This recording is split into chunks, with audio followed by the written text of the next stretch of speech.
Welcome to the Lighthouse Financial Advisors Money Over 50 podcast with Dallas Davison and Michael Hogue. This information is general in nature and does not take into account your objectives, financial situation or needs. Therefore, you should consider whether the information is appropriate for you and your personal circumstances. If you require personal advice, please contact Lighthouse Financial Advisors. Here are your hosts, Dallas Davison and Michael Hogue.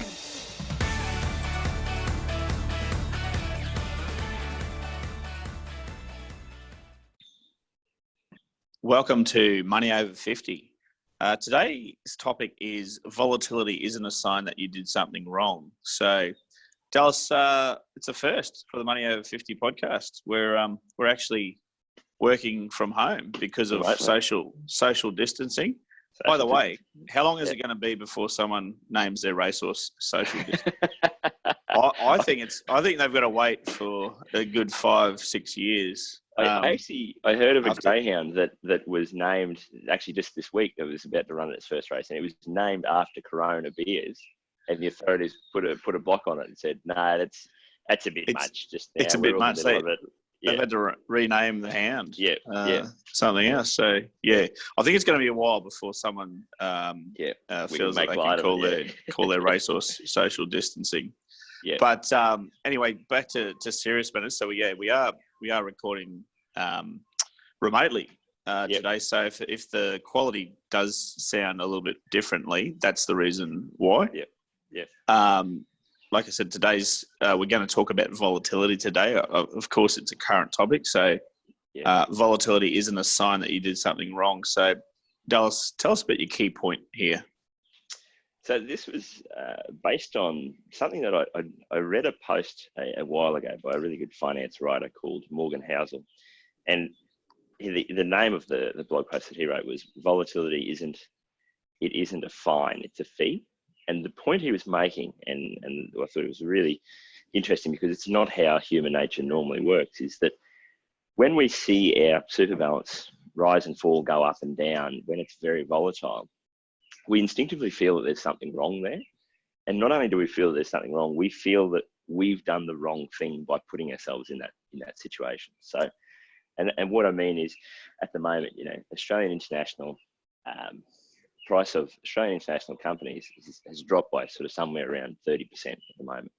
Now, if you're looking at that, your super balance not long ago that was at $1 million, it's now dropped to 700,000. And you can't look at that and not have some feeling of, oh, geez, I stuffed up there, or I did the wrong thing, or I shouldn't have done that, or something like that. And it all ties into our desire. We have to sort of make sense of the world as human beings. It's really hard to just go, look, that's what happens. Prices rise and fall.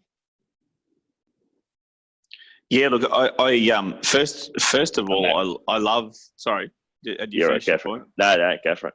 I love Morgan Housel's quote there. Volatility isn't a fine. Yeah, it's a fee. It's a fee that you pay. So we're akin to paying fees for quality. Yep.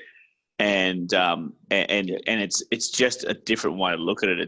It's a fee that you pay to ensure that you're successful. So taking a step back, I know of no one that can afford to not have any volatility associated with their superannuation and achieve their goals. So that's a really good point, because I've never met anyone in my whole history in nearly 20 years that has enough money or enough disposable income where they can afford just to sit their money in cash. And that's what we're really talking about here. If you don't have any volatility inside your superannuation or investments, what we're talking about here is you're effectively sitting your money in term deposits. Yep. Now the going rate for term deposits, if you're lucky, is in the 1% to 2% range. So what you need to have to fund your retirement income needs is circa $4 or $5 million if you're going to sit that money in cash. And I know, and the reason for that is that if you're getting a 2% rate of return, which is lucky in these current interest rate environments, if you've got $4 million in a superannuation fund, a 2% rate of return on that would be $80,000 a year, which is what the average couple lives off in retirement. So for most people, of course, they have far less than that. So, without, if they're going to sit their money with no volatility, which is the term deposit rate, they're going to chew through their retirement savings pretty quickly in their after their retirement. Yeah, and that's a good point. Like, this assumes that your investment strategy with superannuation fund has been something that you've thought about and come up with a plan. And so this is something that we look at with all of our clients is exactly that conversation of how much do you have now? How much do you need to retire? What rate of return do we need to get in order to grow your super balance to where it needs to be?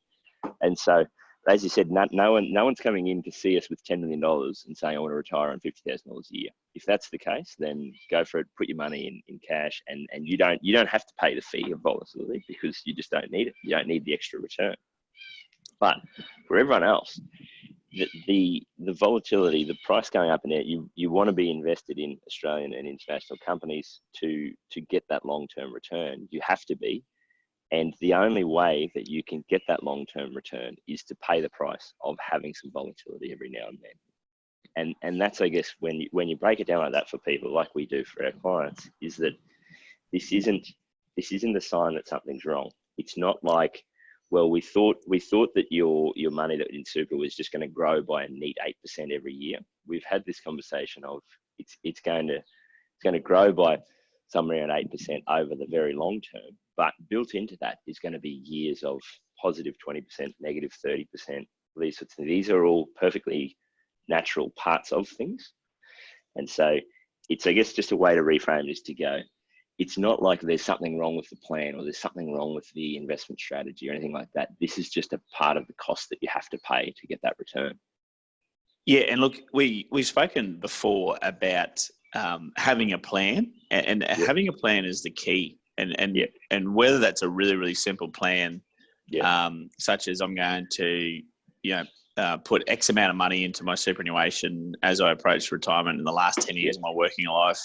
I'm going to pick up all the tax deductions that I can pick up. And, a big part of the plan has to be also what rate of return do we require on our money to get to where we need to be.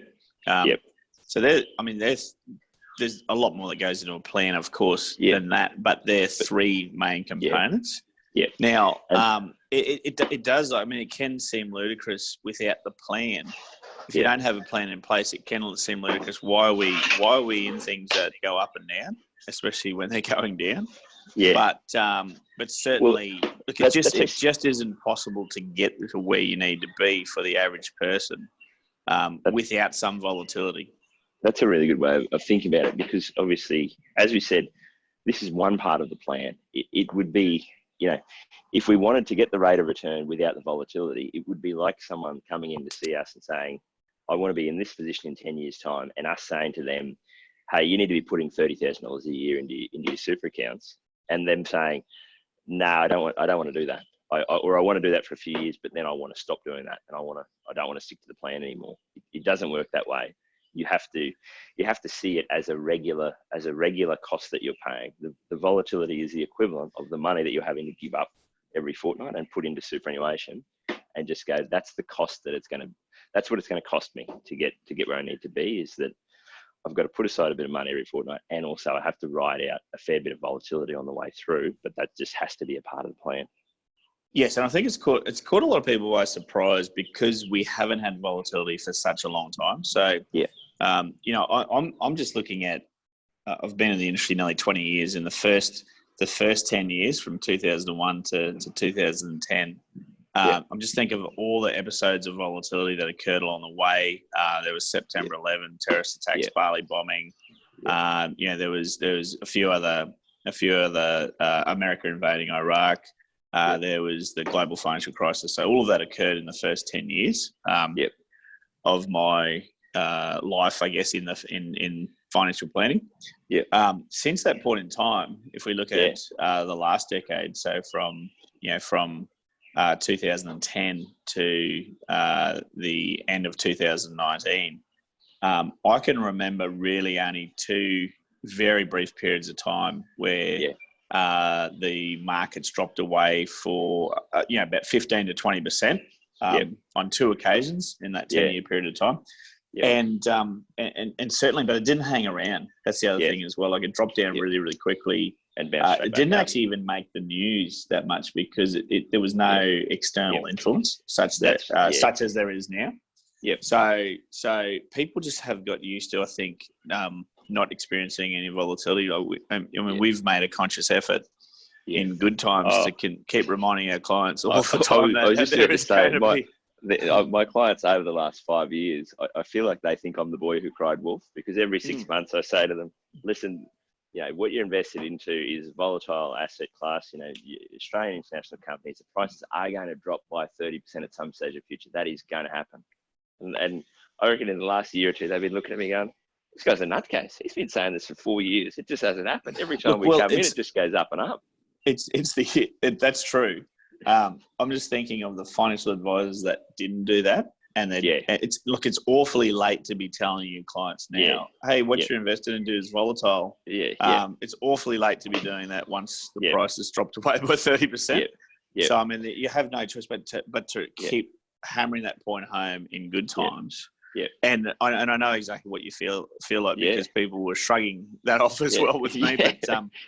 But I mean, the great thing about that now is that none of those people have panicked. So I think those particular clients, which is the vast majority of our clients, none of them panic. I mean, you always get a limited few people in any group that do panic, but certainly we haven't seen much panic at all. And that's I guess the point, why I like this as a framework for thinking about it, is that we're not saying we're not saying that you shouldn't feel uncomfortable about it. If I go, whenever I go and pay for something, if I pay the cost of something, I don't necessarily like forking out the money. It's not a fun thing to have to pay for something that I want. I'd rather just get it for free. But when I'm paying for something, I know, okay, well, this might hurt to actually have to come up with the money here, but it's just what I need to do to get the result I need. And so it's like that with volatility, is if you think of it as, this is just, I don't have to enjoy it. I don't like watching my super balance bounce up and down around and everything like that. But I know that it's just a fee that I have to pay.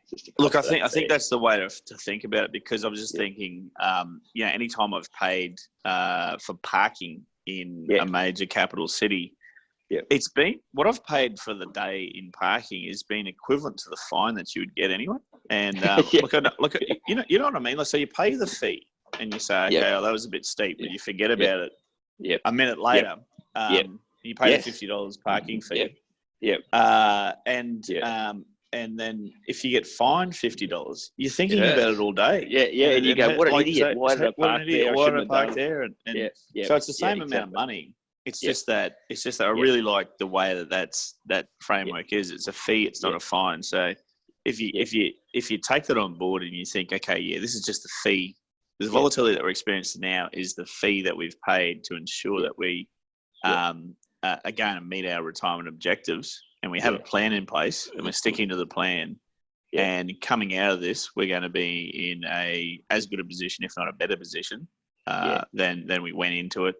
That's the way to think about it, as opposed to thinking, I've been penalised here for some reason. And look, it's really easy to point the finger at that point in time as well. Like, it's easy to say, China caused this, or America caused this, or Trump did this, or.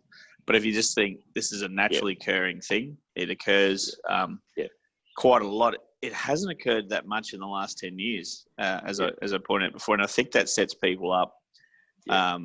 It comes as a bit of a shock when it actually does occur. And like you said, your clients and my clients have actually been looking at us like we have two heads every time we say to them, hey, this is going to drop at some stage. Now, we don't know when it's going to happen. We don't know how far it's going to go. We don't know when things are going to turn around. What are we going to do? We're going to do nothing. We're just going to stick to the plan. We're not going to try and sell out at the top, buy back in at the bottom. It's a game that we're never going to win over time. Yeah, I think one because we love a good analogy. I'll give you a good one to wrap up with. But a good mate of mine, Jared Hurst, Hursty, he listens to the podcast occasionally.